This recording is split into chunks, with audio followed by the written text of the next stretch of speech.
Agama tertua adalah jati Sunda yang dibawa oleh Nabi Nuh.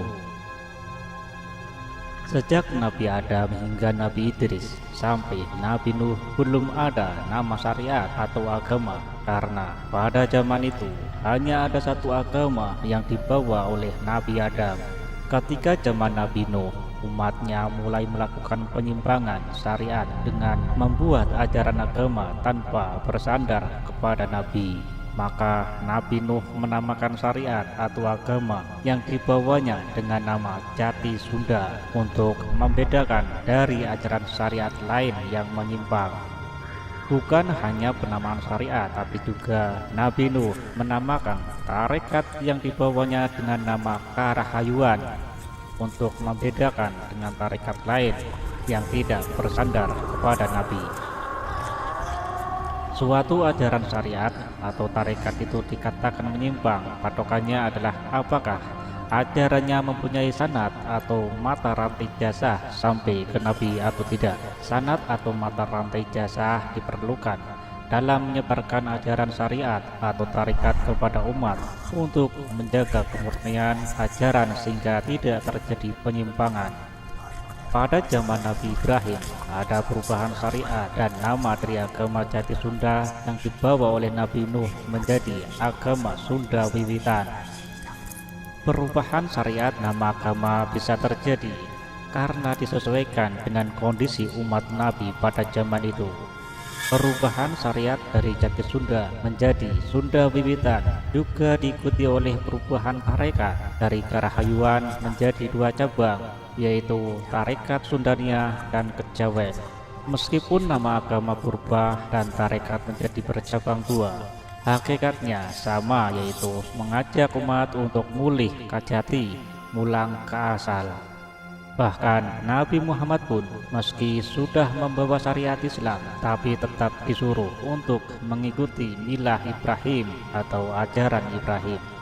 Nabi Muhammad bukan disuruh mengikuti syariat Sunda Wiwitan, tapi disuruh untuk mengikuti tarekat Sundania atau Kejawen yang berakar ke tarekat Karahayuan.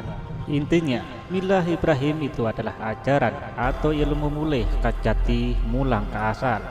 Meskipun para nabi tertentu setelah Nabi Nuh membawa syariat yang berbeda-beda dengan syariat sebelumnya, tapi semua syariat yang dibawa oleh para nabi itu induknya Sunda Wiwitan, akarnya adalah Jati Sunda, sedangkan intisarinya adalah Ageman Sunda.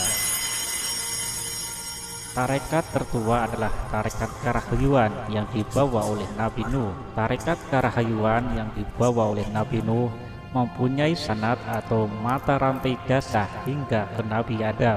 Tarekat adalah bagian yang tidak terpisahkan dari agama yang dibawa oleh para nabi.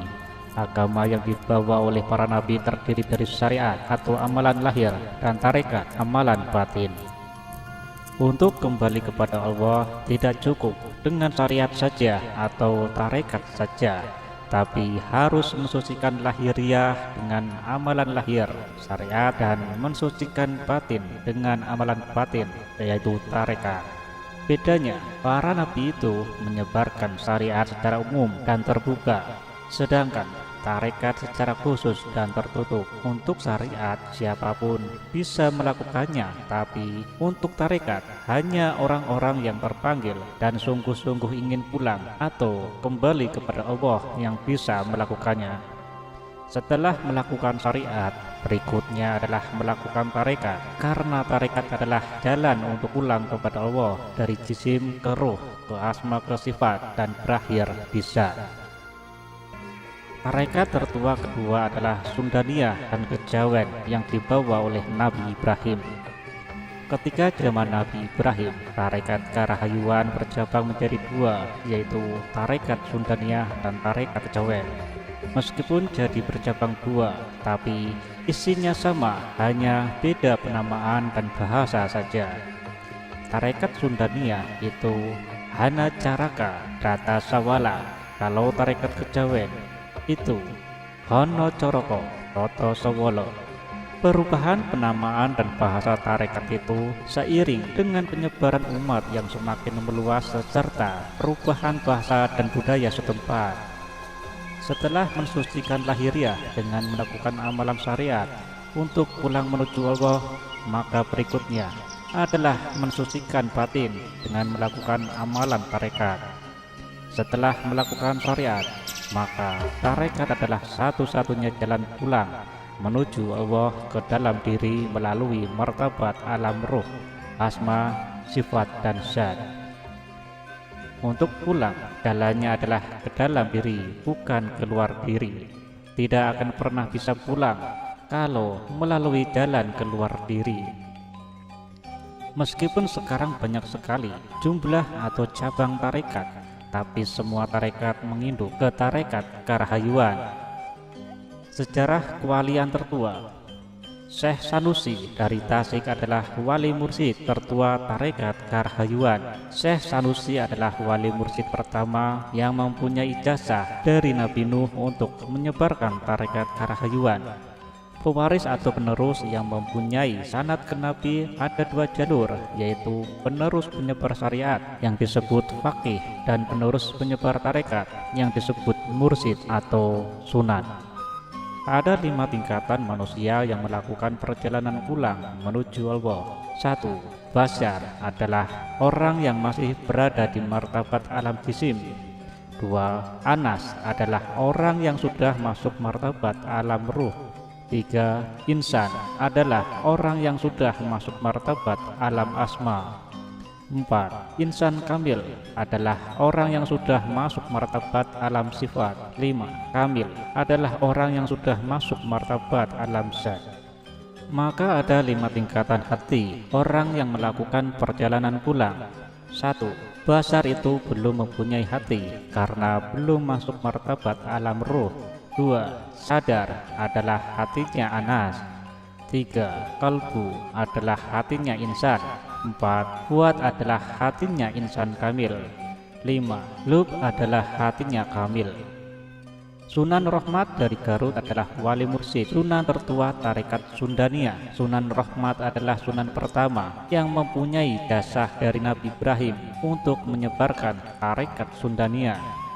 Sunan adalah orang yang sudah pulang menuju Allah yang kemudian diberi jasa untuk mengantar orang lain pulang. Sunan disebut juga mursyid atau pembimbing atau wali mursyid. Wali adalah orang yang sudah pulang batinnya, sedangkan mursyid adalah wali yang diberi tugas untuk mengantar batin orang lain untuk pulang. Tidak semua wali ditunjuk menjadi mursyid, jumlah wali jauh lebih banyak daripada mursyid. Jadi mursyid itu pasti wali, tapi wali belum tentu mursyid. Begitupun nabi, pasti mursyid, tapi mursyid belum tentu nabi. Jumlah mursyid itu jauh lebih banyak dari nabi. Semua wali dan mursyid tarekat menginduk ke Sunan Rohmat dan mengakar ke Syekh Sanusi. Maksudnya adalah Syekh Sanusi yang mengesahkan kewalian seseorang, sedangkan Sunan Rohmat yang mengesahkan kemursidan seorang wali. Sejarah leluhur tertua.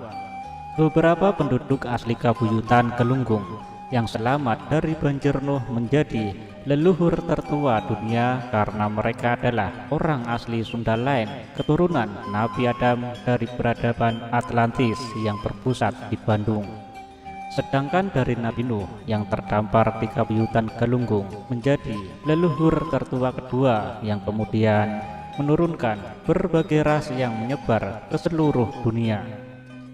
Keturunan asli Kabuyutan Gelunggung disebutnya Bani Sunda, sedangkan keturunan dari Nabi Nuh disebutnya Bani Nuh. Jadi Bani Nuh adalah Bani tertua di dunia, tapi akarnya adalah dari Bani Sunda. Sejarah budaya tertua.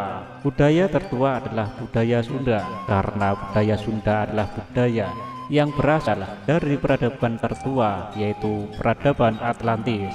Budaya adalah hasil kegiatan lahiriah atau hasil yang tampak sebagai perwujudan dari batinnya. Bentuk hasilnya berupa nilai-nilai, norma, karakter, pola pikir, adat istiadat, bahasa, kesenian, dan sopan santun. Bentuk hasil yang lebih luas lagi adalah sistem pendidikan, ekonomi, politik, sosial, sains, dan teknologi.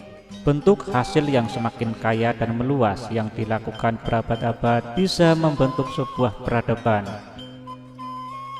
Sejarah kampung halaman tertua. Kampung halaman seluruh manusia sedunia adalah Sundaland, sedangkan wilayah utama Sundaland adalah Jawa Barat, Tatar atau Tataran Sunda. Memang, kalau kampung halaman Bani Sunda dan Bani Nuh adalah Kabuyutan Galunggung Tasik, tapi akarnya adalah dari Bandung. Maka Sunda bukan hanya mengajarkan pulang secara batin dengan Sundayana, ilmu mulih kajati mulang ke asal, tapi juga Sundaland adalah tempat pulang kampung halaman secara lahir.